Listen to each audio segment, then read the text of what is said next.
Hello.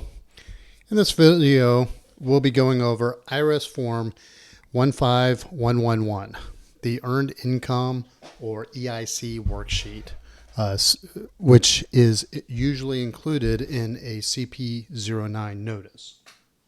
What this means is sometimes the IRS, when processing a tax return, will find tax returns where it appears that the taxpayer could be eligible for the Earned Income Credit, also known as the Earned Income Tax Credit, either the EIC or EITC.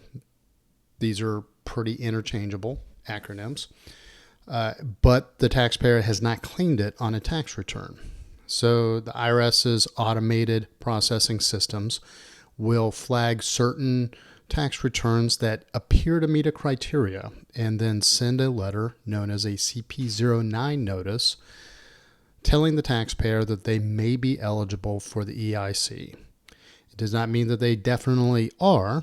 However, it does mean that the taxpayer should take a look at what the criteria are and then determine for themselves whether or not they would actually qualify for the EIC.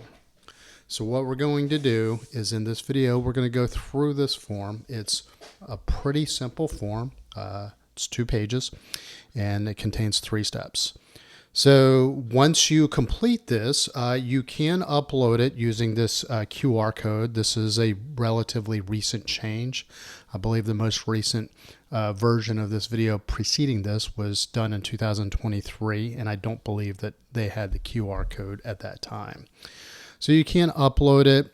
If they send this to you by mail, you can also put it in the enclosed envelope, but you should have information within your CP09 notice for what's called the document upload tool, which is how you would be able to upload your personal information that you complete here for the IRS to make that determination. So we're going to go through the contact information.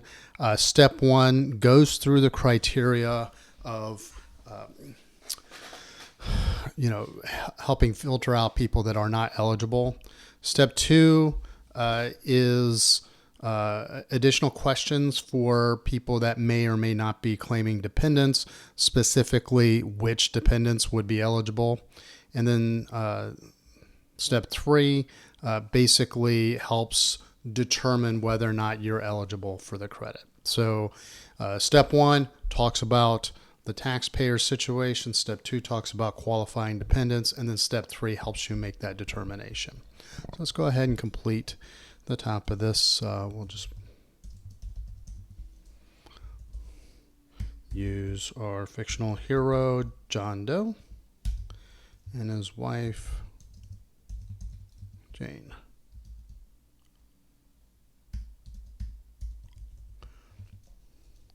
Now, if your address has changed, you can put your current address below. Technically, you would be expected to complete the IRS change of address form, IRS Form 8822. With that said, the IRS has significantly reduced its workforce since January 2025, and so there are fewer people processing paperwork such as change of address forms. Just a tax practitioner, I would say that it's probably more reliable at this point to put your new address when you're filing your tax return to make sure that you get your address completely updated. Now, we're at the bottom of this information form. You can put a primary, secondary phone number, and times to call in case the IRS has questions and needs to ask you things to clarify your situation. So, like I said, if your address has changed, provide the current address. I do not believe that this would be a qualifying item to permanently update your file. So if you're in between tax returns, you should file the Form 8822.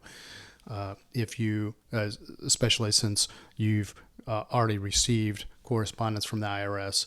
If it's close to tax filing season, make sure that you put your current and updated information into your tax return so that the IRS can update their files accordingly. Now, step one, if you check any of the boxes here, then you might as well stop. You don't qualify for the EIC. So first box is whether or not you lived in the United States for less than 6 months. 6 months plus 1 day is the minimum residency requirement for the United States. In other words, out of a 365-day tax year, 183 days in the United States, or if you are active duty military personnel, if you're a family of military personnel outside the United States on extended active duty orders, stationed overseas, deployed overseas, you are considered to have lived in the United States during your deployment period for purposes of EIC. So whether you're stationed in Germany or Japan, whether you're on an aircraft carrier that's on deployment, you would meet the criteria even if you spent less than 6 months physically in the U.S. Step two, or part two, my social security card reads not valid for employment and was only issued to receive a federally funded benefit such as Medicaid. So you do have to be a U.S. citizen. U.S. citizens have complete employment rights, unlike certain resident aliens. So if your social security card reads not valid for employment, you cannot qualify for the EIC. Or if you are an EIC qualifying child of another person. So you would check this box if you meet the criteria that you are that person's qualifying dependent or relative as outlined in this line right here: son, daughter, stepchild, grandchild, foster child, brother, sister, or a dependent or a descendant of any of those.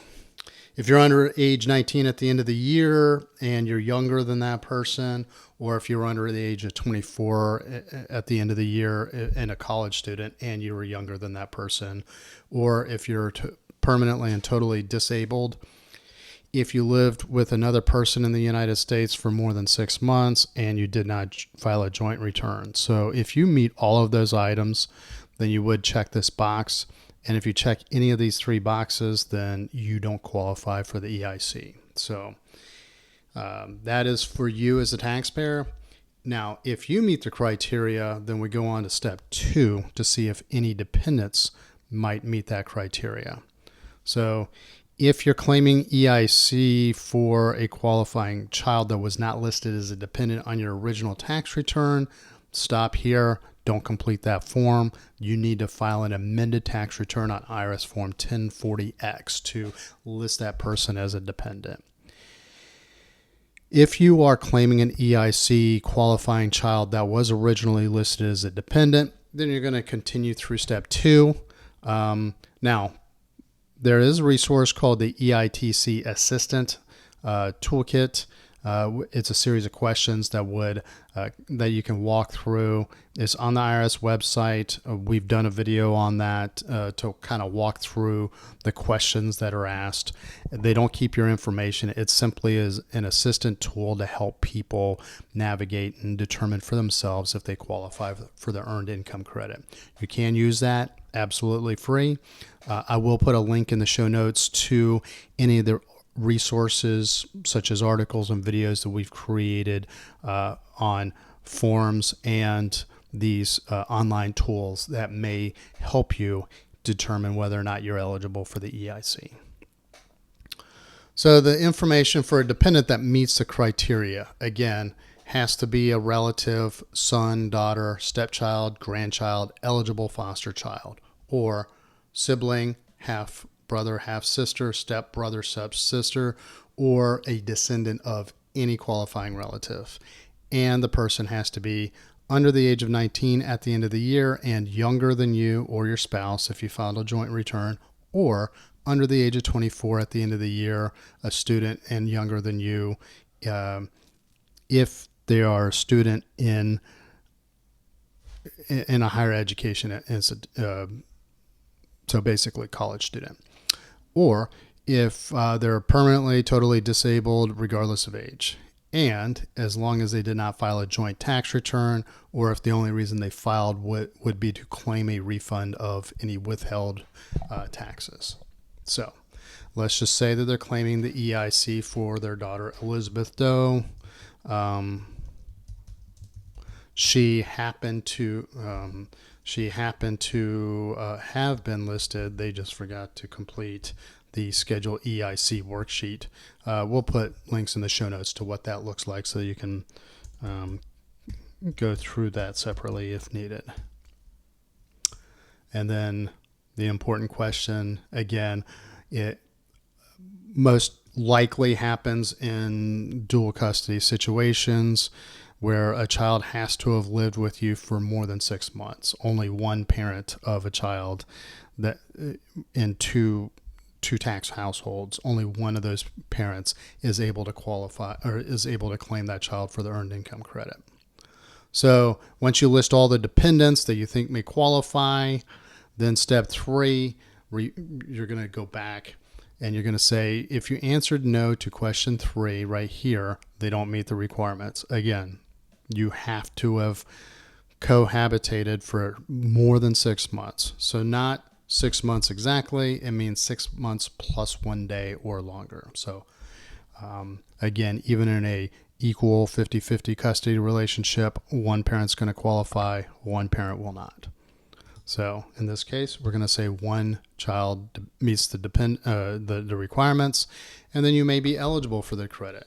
So you would need to go through the publication 596 earned income credit to determine who's eligible. But this is what they would want you to complete. Again, I'll defer to individual CP09 notices. Here is a copy of, an example of a CP09 that is listed on the IRS website. The format has changed because this is from, let's say, tax year 2018. So the date of the notice happens to have been July 1st, 2019. The format of these is completely changed. We're in 2026 now, so but basically the instructions are very similar. You're going to complete the worksheet, and that worksheet is going to tell you whether or not you're eligible for the credit. Obviously, if you're not eligible, you don't need to return the worksheet to the IRS.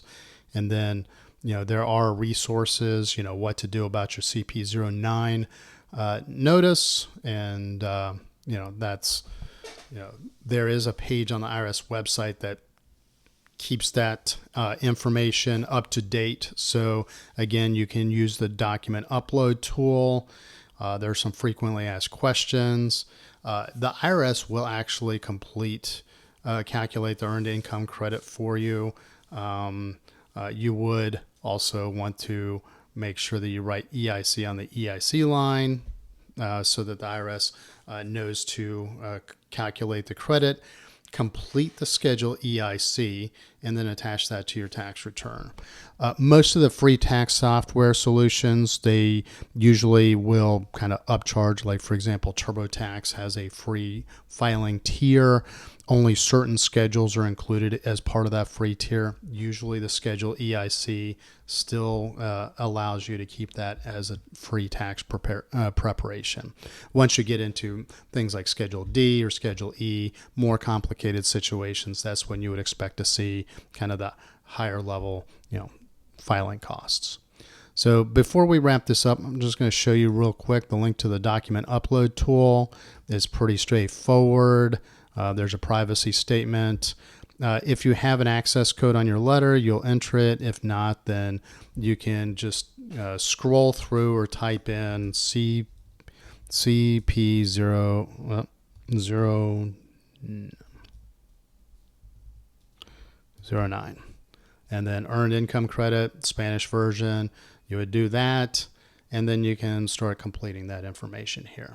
So that's about all we have for this form. Again, we'll put information, links in the show notes to resources about all these different letters and resources that we mentioned during the video. So if you like our videos, please subscribe to our YouTube channel.